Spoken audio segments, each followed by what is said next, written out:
नमस्कार, स्वागत है आपका प्रदेश के नंबर 1 चैनल जी राजस्थान पर। मैं आपके साथ हार्दिक दवे और ये है हमारी खास पेशकश हेलो डॉक्टर, जहां हम बात करेंगे आपकी सेहत की, आपके स्वास्थ्य की।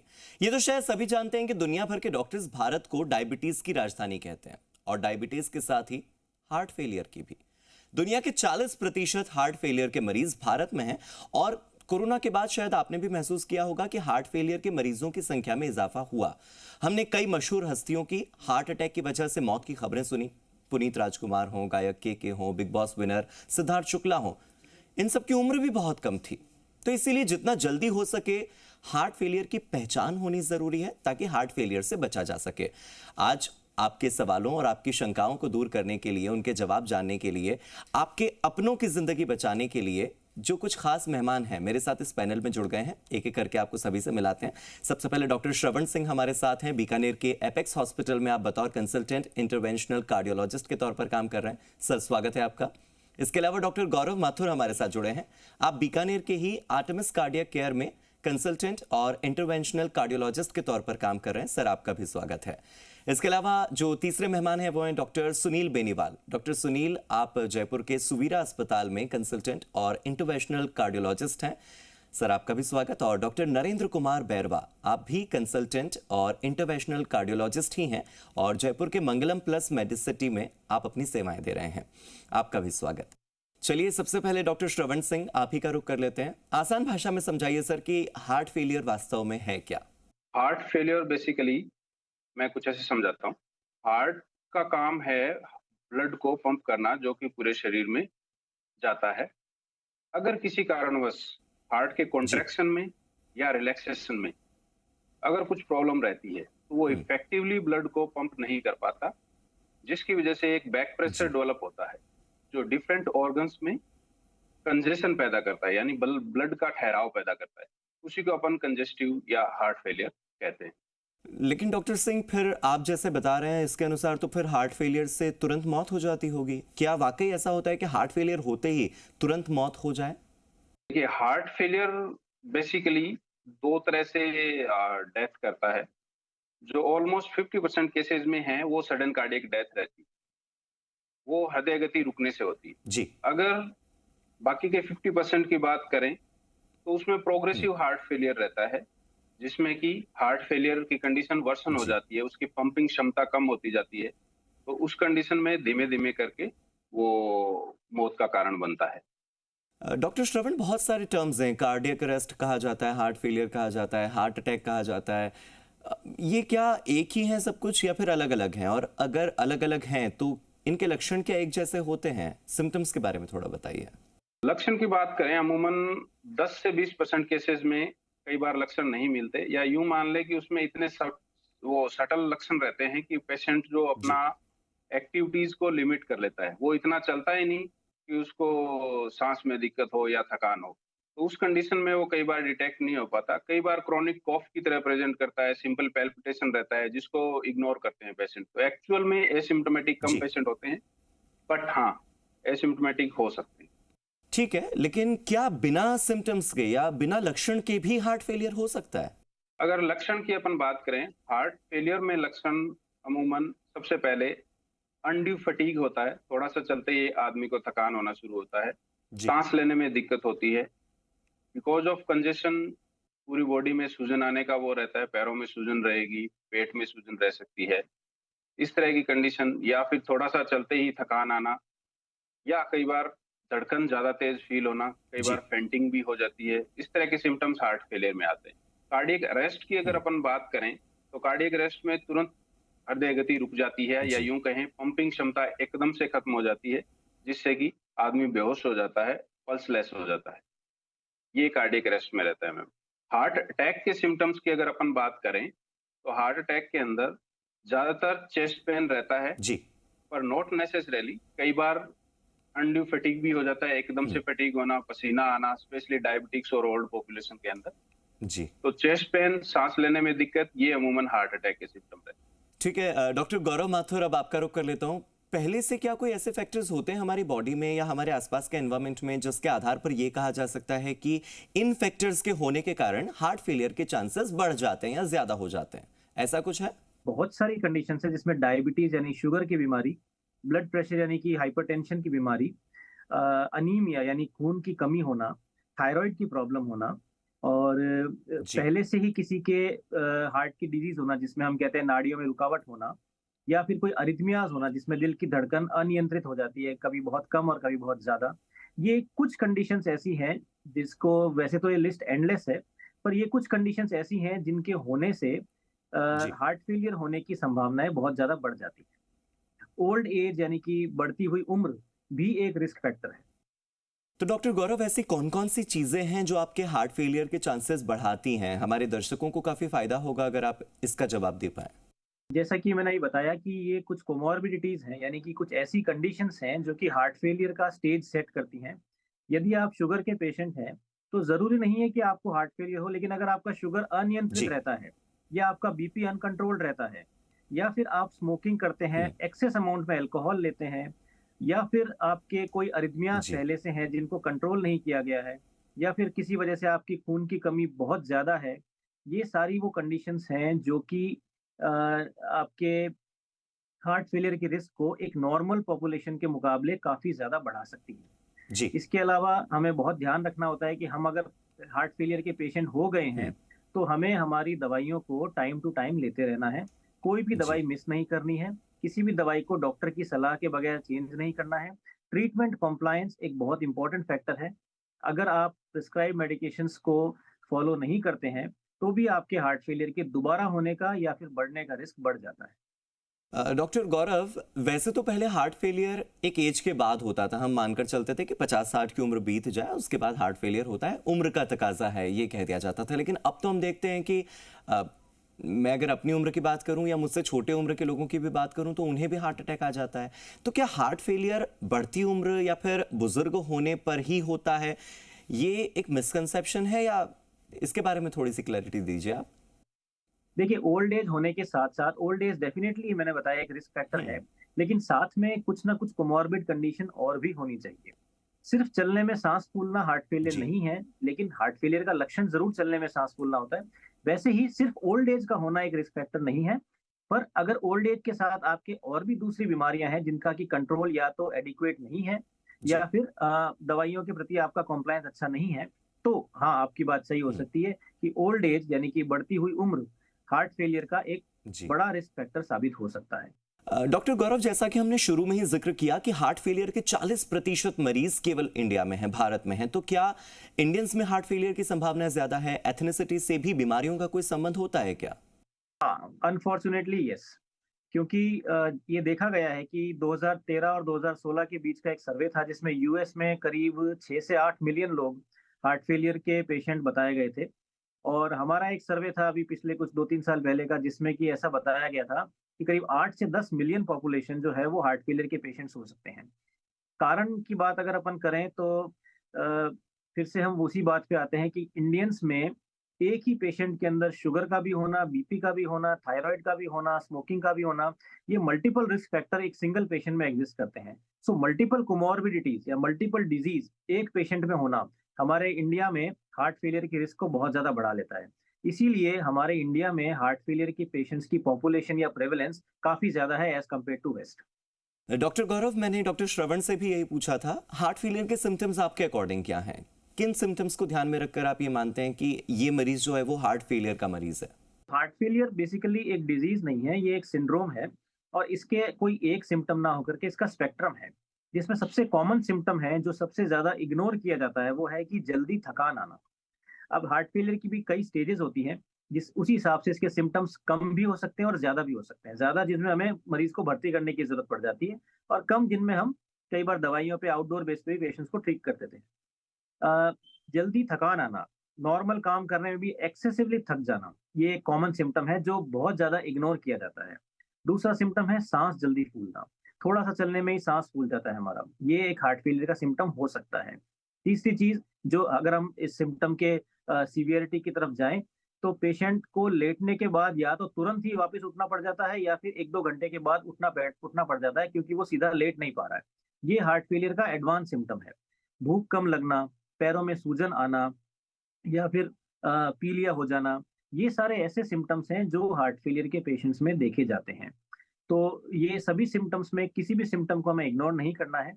इन सभी सिम्पटम्स के होने पे आपको अपने डॉक्टर से, अपने चिकित्सक से परामर्श लेना है और यदि ऐसी कोई कंडीशन आपकी निकलती है जिसमें कि हार्ट फेलियर का चांस या तो है या फिर हो सकता है, तो उसकी पूरी जाँच कराएँ और पूरा ट्रीटमेंट। ठीक है, अब डॉक्टर सुनील बेनीवाल का मैं रुख कर लेता हूं। डॉक्टर सुनील, जैसा कि मैं पहले भी जिक्र कर चुका कि अब एज फैक्टर जो है वो हार्ट फेलियर से सीधे तौर पर जुड़ा हुआ नहीं है। तो सवाल यही मेरे जैसे उन तमाम युवाओं को लेकर कि क्या युवाओं का भी हार्ट फेल हो सकता है? हाँ, यस, दिस इज़ बहुत इम्पोर्टेंट क्वेश्चन आपने पूछा। ज़्यादातर हम ऐसा मानते हैं कि हार्ट की बीमारी जो होती है वो एल्डरली पीपल की या आफ्टर 50 टू 60 की एज में होती है। बट कुछ जी। बीमारियाँ इस तरह की होती है या कुछ एपिसोड इस तरह के हो सकते हैं जो कि यंग इंडिविजुअल के अंदर भी हार्ट फेलियर प्रीडिस्पोज़ कर सकते हैं। मोस्ट कॉमनली हम जैसे जानते जी। हैं कि हार्ट अटैक सबसे कॉमन बीमारी होती है। अगर यंग इंडिविजुअल में मैसिव या बड़ा हार्ट अटैक हो गया है और टाइमली ट्रीट नहीं हो पाया, तो यंग इंडिविजुअल में भी हार्ट फेलियर हो सकता है। हार्ट के वॉल्व्स की अगर बीमारी है, वल्वुलर हार्ट डिजीज़ अगर है, तो वो भी यंग इंडिविजुअल के अंदर हार्ट फेलियर पैदा कर सकती है। अगर हमारा ब्लड प्रेशर अनकंट्रोल्ड है, जी। हाइपरटेंशन अनकंट्रोल्ड है लंबे टाइम तक, तो वो भी एक कारण है कि young individual heart failure heart failure से सफ़र हो सकते हैं। तो जी। आमतौर पे हार्ट फेलियर इतना कॉमन नहीं है यंग इंडिविजुअल में जितना कि एल्डरली पीपल में है, लेकिन फिर भी कुछ कारण हैं जो कि यंग इंडिविजुअल में भी हार्ट फेलियर कर सकते हैं। डॉक्टर बेनीवाल, डॉक्टर्स बार बार कहते हैं कि डायग्नोसिस में देरी नहीं होनी चाहिए। डायग्नोसिस में देरी का मतलब है इलाज में देरी। तो क्या इलाज में अगर देरी है तो उसके दुष्परिणाम होते हैं, उसके कोई कॉन्सिक्वेंसेस होते हैं? ये भी इतना ही इम्पोर्टेंट है जितना कि डायग्नोसिस करना कि किसी इंडिविजुअल को हार्ट फेलियर है, उतना ही इम्पोर्टेंट है कि उसका ट्रीटमेंट जी। भी हम टाइमली स्टार्ट कर पाएँ। क्योंकि केवल डायग्नोस कर लेने से हम पेशेंट्स की हेल्प नहीं कर पाते हैं और अगर हार्ट फेलियर का ट्रीटमेंट टाइम से हम स्टार्ट नहीं करते हैं, तो heart failure is a progressive disease, वो धीरे-धीरे अपने आप में बढ़ता है और अपने साथ दूसरे ऑर्गन्स को भी इन्वॉल्व करता है। तो अगर हम हार्ट फेलियर का ट्रीटमेंट टाइम से स्टार्ट कर देते हैं, तो हार्ट के अपने अंदर हार्ट के साइज़ के अंदर, हार्ट के स्ट्रक्चर में कुछ चेंजेज़, इरिवर्सिबल चेंजेज़ जो हो जाते हैं अगर हम ट्रीटमेंट ना करें तो, उनको हम टाइम पे रोक सकते हैं, उनके प्रोग्रेशन को स्लो कर सकते हैं। तो हार्ट फेलियर डायग्नोसिस करना जितना जी। इम्पोर्टेंट है, उतना ही इम्पोर्टेंट है कि हम उसका टाइम से ट्रीटमेंट करें। हार्ट की बीमारियों में टाइम बहुत इम्पोर्टेंट होता है। सही टाइम पे सही इलाज का कोई भी रिप्लेसमेंट नहीं है। डॉक्टर सुनील, इससे पहले डॉक्टर गौरव से भी और फिर डॉक्टर श्रवण से भी मैंने यही सवाल पूछा था। आप कैसे पहचान करते हैं हार्ट फेलियर की? आपके अकॉर्डिंग सिम्टम्स क्या हैं? आपकी डायग्नोसिस का तरीका क्या है? अगर किसी आदमी को अगर हार्ट फेलियर अगर डायग्नोसिस हो गया है कि अपन हम्म। को हार्ट फेलियर है, तो उसका प्रिवेंशन तो हम डिपेंड ऑन द स्टेज, हम किस स्टेज में हार्ट फेलियर को डायग्नोस कर पा रहे हैं। हार्ट फेलियर की जी। जो हमने 4 स्टेज में डिवाइड किया है। स्टेज 1 में हम ऐसा मानते हैं कि हमारी बॉडी में रिस्क फैक्टर्स तो हैं, लेकिन अभी हार्ट में कोई बीमारी नहीं हुई है। जैसे रिस्क फैक्टर्स का मतलब है कि मेरे को ब्लड प्रेशर है, मेरे को शुगर है, लेकिन अभी मेरा हार्ट नॉर्मल काम कर रहा है। तो प्रिवेंशन वहाँ पे काम करेगा कि हम हमारे रिस्क फैक्टर्स को, हम डायबिटीज़ को कंट्रोल करें, ब्लड प्रेशर को कंट्रोल करें, रेगुलर एक्सरसाइज करें, जी। ताकि हमारा ये रिस्क फैक्टर्स हमारे हार्ट को वीक ना कर पाएँ। यहाँ पे प्रिवेंशन काम करेगा। हम्म। सेकंड स्टेज में हम ऐसा मानते हैं कि हमारे हार्ट में कुछ डैमेज हो चुका है, लेकिन अभी जी। हार्ट फेलियर के सिम्पटम नहीं है। हम स्ट्रक्चरली हमारे हार्ट में से हार्ट का अटैक हुआ, मेरा हार्ट की पंपिंग थोड़ी-सी वीक हो गई, लेकिन अभी मुझको सिम्पटम्स नहीं है। तो उसके प्रोग्रेशन को रोकने के लिए भी ये है कि कुछ एक मेडिसिन हम प्रिस्क्राइब कर सकते हैं, अपनी लाइफ़स्टाइल को अच्छी रख सकते हैं। कुछ जिस वजह से वो हार्ट फेलियर हुआ है, हार्ट में डैमेज हुआ है, उसको रोकने के लिए अगर मेडिसिन टाइमली हम लें, तो हार्ट फेलियर का प्रोग्रेशन रुक जाएगा। और स्टेज 3 और स्टेज 4 आता है जब हमारी बॉडी में सिम्पटम्स डेवलप हो जाते हैं। तो सिम्पटम प्रोग्रेस ना करें, उसके लिए कुछ एक हम 3 या 4 क्लास की ड्रग्स हैं, 4 classes, 4 pillars of the heart failure हम बोलते हैं। उन चारों दवाइयों को लेने से अपने हार्ट का फेलियर का प्रोग्रेशन, हार्ट के साइज़ का बढ़ना, हमारे सिम्पटम का बढ़ना रुकता है। तो उन मेडिसिन्स को जो डॉक्टर आपको प्रिस्क्राइब करते हैं, उनको हमको रेगुलरली लेना चाहिए। हमारी लाइफ़स्टाइल को हमको एक्टिव रखना चाहिए, हमको डेली बेसिस पे एक्सरसाइज करनी चाहिए, वेट गेन नहीं करना चाहिए और बॉडी में जो भी रिस्क फैक्टर्स हमारी हैं जो कि हार्ट फेलियर बढ़ा सकते हैं, जैसे कि ब्लड प्रेशर है, शुगर है, स्मोकिंग है, ओबेसिटी है, स्ट्रेस है, इन चीज़ों को हमको कट डाउन करना चाहिए, कंट्रोल करना चाहिए। तो इन सब चीज़ों के साथ में हम अपने हार्ट फेलियर के प्रोग्रेशन को रोक सकते हैं, कम कर सकते हैं। डॉक्टर सुनील, क्या हार्ट फेलियर का इलाज हो सकता है, और इलाज होता है तो कैसे होता है? सीएचएफ, कंजेस्टिव हार्ट फेलियर जिसे कहा जाता है, तो सीएचएफ होने के बाद कोई व्यक्ति कितने समय तक जिंदा रह सकता है? क्या इसकी भी कोई वैलिडिटी होती है? जी, ये भी बड़ा इम्पोर्टेंट क्वेश्चन है। हार्ट फेलियर के सिम्पटम्स जो होते हैं वो थोड़े से यूनिक होते हैं। हार्ट फेलियर जब स्टार्ट होता है, स्टार्टिंग सिम्पटम ये होते हैं कि हम जल्दी जी। थक जाते हैं, या हम काम जो यूजुअली कर रहे थे, उस काम को करने में हमारा साँस फूल जाता है या हम थकान महसूस करते हैं। जो काम हम रूटीन एक्टिविटी हमारी होती थी और हम कर पा रहे थे आराम से, उस काम को करने में शरीर को तकलीफ महसूस होती है। ये तो अर्ली सिम्पटम स्टार्टिंग के साथ में ऐसा होता है। जी। जैसे-जैसे हार्ट फेलियर प्रोग्रेस करेगा, उसमें और सिम्पटम ऐड होते जाएँगे, जैसे कि हम्म, हमारे शरीर में सूजन रहने लगेगी। हमारी dependent parts of the body है, जैसे कि जी। हमारे पाँव, अगर हम खड़े रहेंगे तो हमारे पाँव डिपेंडेंट पार्ट रहेंगे, तो पाँव में थोड़ी-सी सूजन आने लग जाएगी।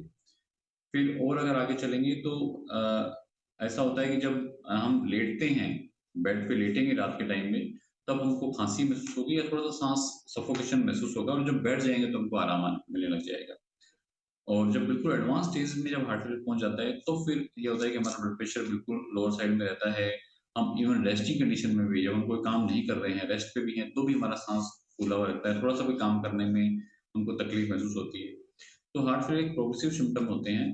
जैसे-जैसे हार्ट फेलियर की स्टेज बढ़ेगी, वैसे-वैसे हमारे सिम्पटम बढ़ते जाएँगे। इनको भी हम साइंटिफिकली डिवाइड करते हैं न्यूयॉर्क हार्ट क्लासिफिकेशन के हिसाब से, एनवाईएचए 1 टू एनवाईएचए 4 तक सिम्पटम के हिसाब से। तो अर्लीस्ट सिम्पटम ये होते हैं कि अनयूजुअल फैटिगनेस, अनयूजुअल जी। शॉर्टनेस ऑफ ब्रेथ, जो हम काम पहले कर पा रहे थे, उस काम को करने में अब हमको हम्म, तकलीफ महसूस होती है। उसमें हम साँस फूल जाता है, हम थक जाते हैं। ये सबसे इम्पोर्टेंट सिम्पटम, जी। पहला सिम्पटम।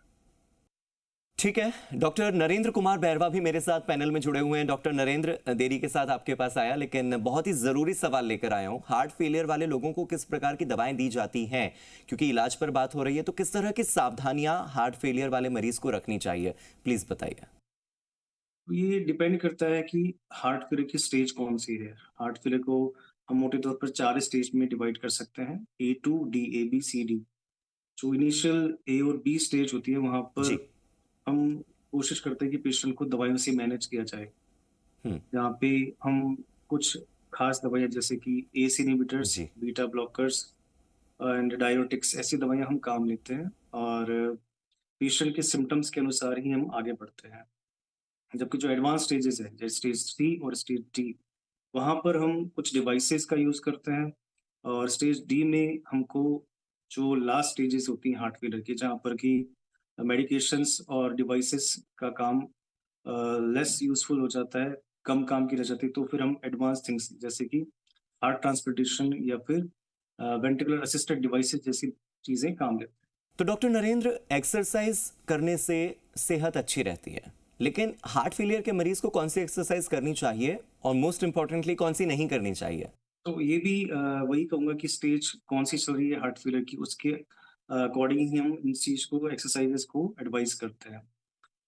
हार्ट फेलियर का मरीज ज़्यादा इंटेंस एक्सरसाइज नहीं कोप कर सकता, सो हम एडवाइस करते हैं कि इसको मॉडरेट इंटेंसिटी की वॉक कर सकता है। वो लाइट वॉक से शुरू करे, and step by step, day by day वो अपना कुछ 100 स्टेप्स को बढ़ाता चला जाए, और एक अपने पीक तक जाए। अगर उसको डिस्कम्फर्ट लगता है, सांस फूलता है, तो वो रेस्ट करे, आराम करे, फिर दोबारा से शुरू करे। दूसरी चीज, घर पर कैसे कर सकता है, तो एक चेयर के सहारे वो कुछ एक्सरसाइजेस कर सकता है, जिसमें कि वो चेयर के सहारे से लेग लिफ्टिंग, फ्लेक्शन एक्सटेंशन करना, उस पर बैठ के आगे झुकना, और अपने अपर लिम्ब एलिवेशन करना, ये कुछ एक्सरसाइजेज है जैसे कि वो कर सकता है। कुछ हल्के योगासन का भी इसमें फायदा रहता है। साथ ही साथ मेडिटेशन करें तो काफी बेहतर है। डॉक्टर नरेंद्र, क्या दिल की बीमारियां जैसे इंक्लूडिंग हार्ट फेलियर फर्टिलिटी पर भी असर डालता है, यानी कि प्रजनन क्षमता पर असर डालता है, पुरुषों की, महिलाओं की, दोनों की ही? यस, हार्ट फेलियर मेल्स में इरेक्टाइल डिस्फंक्शन कर सकता है, इनफर्टिलिटी कॉज कर सकता है, एंड फीमेल्स में हार्ट जी। फेलियर की वजह से इनफर्टिलिटी हो सकती है। एज वेल एज, जब किसी फीमेल को इनफर्टिलिटी है, तो लॉन्ग टर्म में वो हार्ट फेलियर कर सकती है। तो दोनों ही तरह से चीजें इस तरह से काम करती हैं। डॉक्टर नरेंद्र कुमार बैरवा, इलाज पर हमने बात की, दवाइयों पर हमने बात की, लेकिन अगर केस थोड़ा सा ज्यादा बिगड़ जाए या डायग्नोसिस में थोड़ी सी देरी हो जाए तो क्या कोई सर्जिकल ऑप्शंस भी होते हैं, किसी प्रकार का कोई ऑपरेशन? हम सर्जिकल इंटरवेंशन या सर्जिकल मेथड तब एडवाइस करते हैं जब मरीज को दवाइयों से या दूसरी चीजों से, रिहेबिलिटेशन से फायदा नहीं हो पा रहा है, मरीज को लगातार सांस चढ़ रहा है और उसके हार्ट की पंपिंग क्षमता काफी कम रह जाती है। तो ऐसे में हम मरीज को एडवाइस करते हैं कि वो डिवाइसेस पे जाए, जैसे कि CRT, जैसे कि ICD डिवाइस, और जो हार्ट फेलियर का बेसिक इटियोलॉजी है, जो उसका कारण है, उसको ट्रीट करने पे फोकस किया जाए। जैसे कि अगर किसी को ब्लॉकेजेस हैं तो उसको हम स्टेंट लगा के ठीक करें। अगर किसी के वाल्व की प्रॉब्लम है उस वजह से हार्ट फेलियर में, तो हम उसको वाल्व को इंटरवेंशनली और सर्जिकली करेक्ट करें। जो मरीज इन सब चीजों में फिट नहीं बैठते, उनको कुछ और इटियोलॉजी से हार्ट फेलियर हुआ है, तो वहां पर हम LVAD यानी कि left ventricular assisted devices, biventricular assisted devices, and lastly अगर कुछ भी नहीं काम कर रहा है, मरीज इस एडवांस स्टेज में जा चुका है, तो हम लास्टली हार्ट ट्रांसप्लांटेशन एडवाइस करते हैं। तो डॉक्टर श्रवण, इसके अलावा डॉक्टर गौरव, आप दोनों मेरे साथ जुड़े। इसके साथ ही मेरे साथ डॉक्टर सुनील बेनीवाल भी थे और डॉक्टर नरेंद्र कुमार बैरवा भी थे। आप चारों का बहुत बहुत शुक्रिया। मुझे लगता है कि इस बातचीत के बाद और इस पूरे शो के बाद हमारे जितने भी दर्शक इस वक्त जी राजस्थान देख रहे होंगे, उनके दिल से दिल की बीमारियों का डर तो जरूर निकल गया होगा और कोई शंका होगी तो उसका समाधान मिल गया होगा। डॉक्टर के पास जरूर जाइए। डॉक्टर के पास जाने से बचने की नहीं, हार्ट फेलियर से बचने की जरूरत है। और आज की पेशकश में फिलहाल इतना ही। वक्त एक छोटे से ब्रेक का है। आप जुड़े रहिए हमारे साथ और देखते रहिए जी राजस्थान।